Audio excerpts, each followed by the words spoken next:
Mambo vipi? Hili swala lazima tuligusie, swala la watu weusi kutoka bara la Afrika kukataa kusapoti timu ya Afrika ya Kusini wana Bafana Bafana ambayo wanawakilisha bara letu la Afrika katika mashindano makubwa soka au mpira miguu katika taifa la Mexico, Canada na vile Marekani.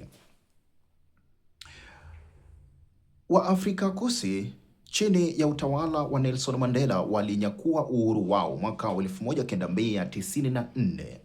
Wamekuwa chini ya mkoloni ambaye ni mzungu kwa muda mrefu sana, lakini hata baada ya kupata uhuru wao wamegeuka na kuwafukuza Waafrika wengine.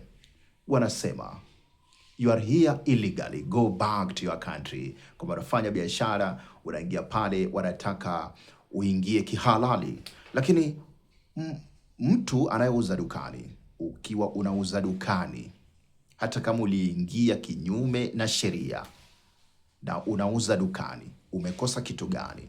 Nchini Kenya kuna Wasomalia, kuna Wanyarwanda, kuna Waburundi na vile wa kutoka Jamhuri ya Kidemokrasia ya Kongo wako hapa nchini Kenya wanafanya biashara zao, na kuna siku umesikia Wakenya wakiwaondoa. Kwa hiyo Afrika na watu weusi kutoka mataifa mbalimbali waligazabishwa na mambo yale na kuweza kusapoti timu zingine ikiwemo Mexico, na umesikia wanasema watasapoti wana Korea Kusini katika mashindano yale na kuwatenga, yani Waafrika wametenga wa Afrika Kusini.